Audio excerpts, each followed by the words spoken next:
welcome. It's Meredith. I am here with our message for Wednesday, the 23rd of September, 2020. We are using the Druid Craft Tarot deck for our message today. All right, let's get into it. Our three cards from the bottom of the deck. This is the overall theme running through the energy atmosphere of the day according to the cards. And our first is the Six of Cups. The soulmate card. You know, I feel this card is packed with channeled information. It's all about us channeling from our soulful presence to our waking consciousness here in 3D, 4D, 5D divine matrix here on Earth. The deck that does it for me with this card was the Bonfire Tarot. There is what looks like an adult handing off a beautiful lotus flower to a child.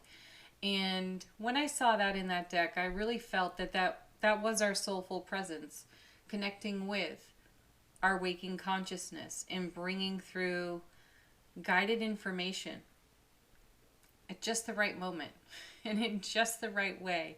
And I feel that on the Six of Cups, period. It is referred to as the soulmate card, and I feel that that's us being our own best soulmate, providing soulful and timely information to ourselves as if we have come into alignment on our own soul's blueprint with that information. Now, for a couple of days, we have, or that guidance rather, for a couple of days we have been getting that message with the High Priestess, with the Empress. We've been deeply tuned to our intuitive wisdom, and I feel it continues here on the Six of Cups. There's another connection for me with this card intuitively, and that is I feel the Six of Cups is a minor arcana representation of the Wheel of Fortune. So divine delivery system, putting something on the foundation in the broadcast into our ripple, and it is undulating its way through our sphere of influence, and we're coming into divine alignment with our own inner guidance, our own inner wisdom. Let's see what this card is connecting to. Well, hey. Yeah, to the Prince or Knight of Swords in this deck. You know how I feel about this guy. He's quite the character. He gives me the giggles every time I turn him over. I don't know, maybe I'm trying to lighten his mood a bit. He's so intense. The Knight of Swords doesn't quit. He fulfills his mission, and within the mission, he has a bit of tunnel vision. He's not looking into the periphery. And in recent weeks, whenever we've turned over the Knight of Swords, we've had the saving grace of the High Priestess or the Queen of Cups. In this case, I'm going to say it is the Six of Cups that is his saving grace. Because while he's not looking into the periphery, and while we may be driven and targeted towards something, we'll discover that in this next card, we do have the presence of beingness to tune into our intuitive gifts. Beautiful. We'll need them. Coming with, oh, look at this, the Four of Wands. Well, if you're going to hard charge at anything, why not the Four of Wands? This card has been showing up so frequently for us with the Sun, the Ace of Cups. This is, in the minor arcana, the happiest card in tarot. It's a 4, so as you know, it's a super stable foundation for us, but it is all about our happiness. And I love that we have the Six of Cups, you know, facing the direction of the Four of Wands, and we've got the Knight of Swords right in the middle of it all. So we have our eye on this. We have our heart on this Four of Wands. We never stray too far from it. And in recent days, we've been receiving message about stepping through gateways and portals and going even further, deeper in. Quests are beckoning, and we're feeling called to explore a whole new realm, a whole new world of life experience. While we do that, though, we're keeping a great foundation. Headquarters remains intact. We've not departed so much for parts unknown. We are exploring parts unknown and returning over and over and over again to this happy, loving bliss.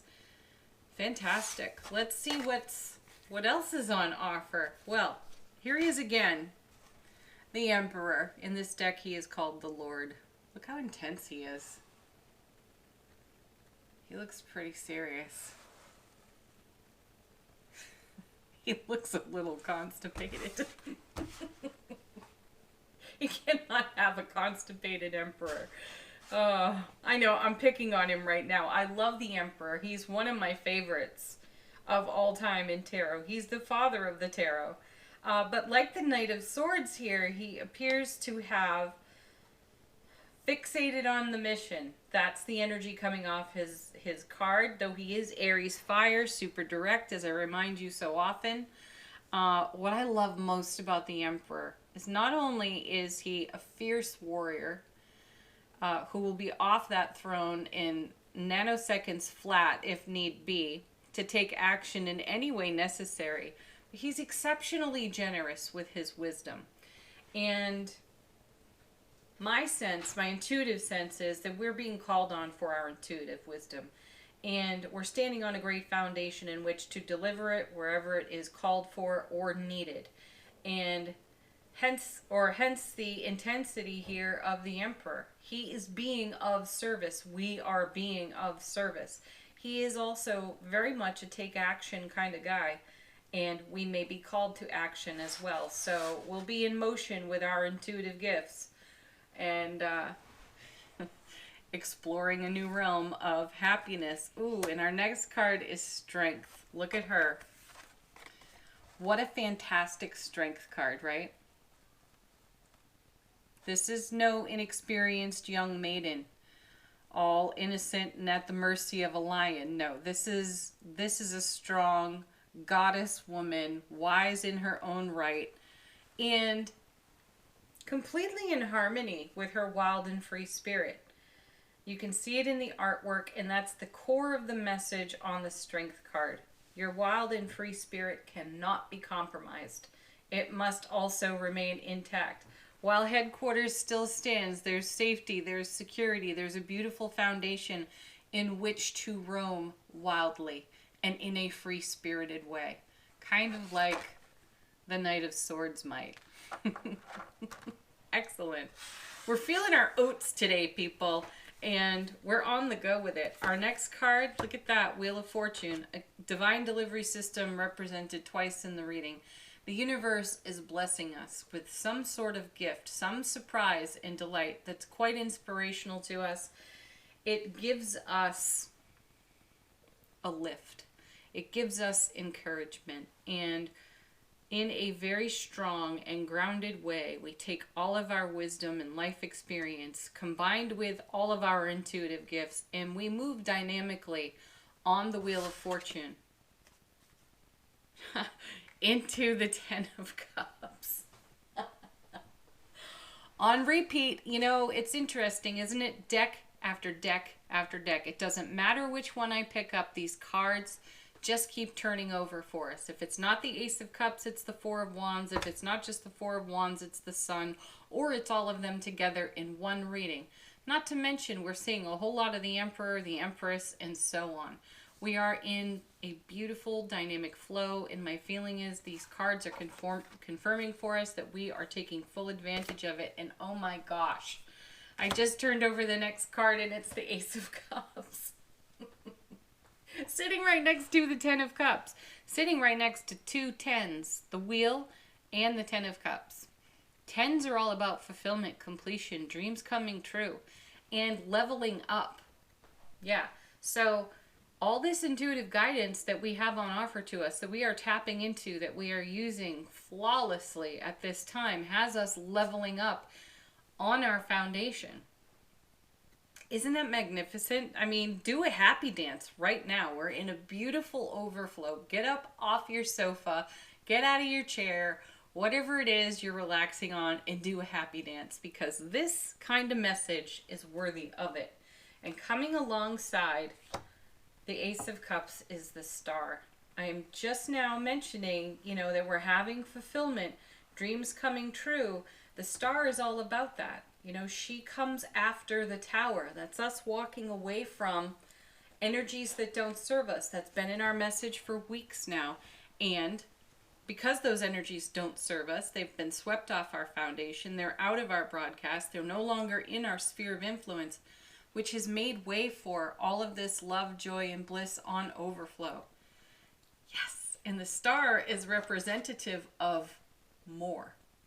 This is a manifestation card. This is stepping into the river of life, going with the flow. And here she is, pouring water out of these cups, the Ace of Cups. It's more overflow for us. Wow. Yeah. And then, on repeat, here's the Nine of Cups. More dreams coming true, more fulfillment for us. Do we even need another card? Sure, why not? It's the Lovers. What a beauty, right?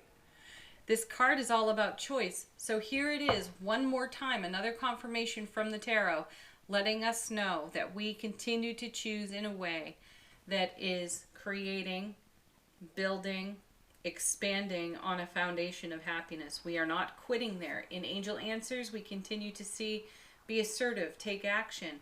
And all of that information is about us continuing with the momentum that is on offer to us from the Wheel of Fortune and so many other amazing cards. We are keeping that flow going. And the Lovers card is about following your heart and making a choice for happiness. Moment to moment, decision by decision, day after day. We're keeping the happy going.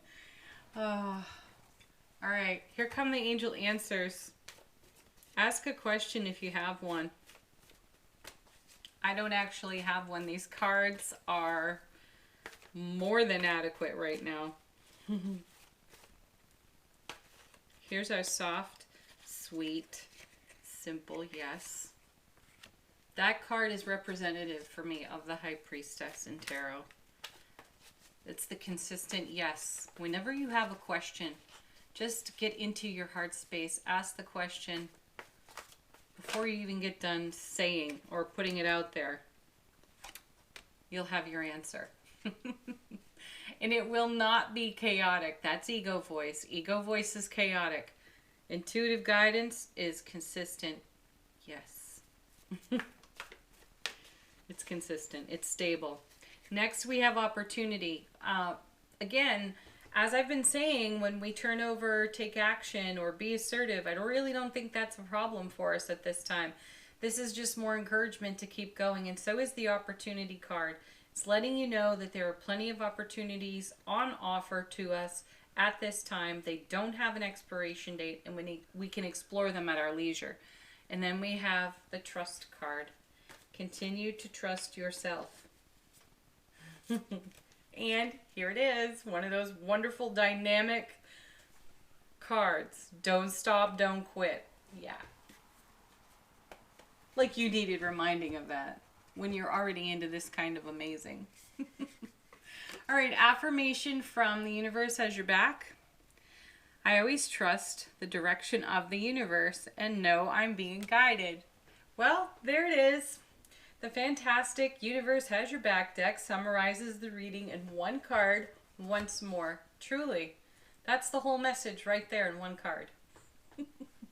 Thank you as always, everyone, for tuning in, liking, sharing, subscribing, commenting, checking out the brand new love reading on the Instagram feed, linked for you in the description box. Have a beautiful Wednesday. Peace, love, joy, and more of all this goodness to you. Namaste.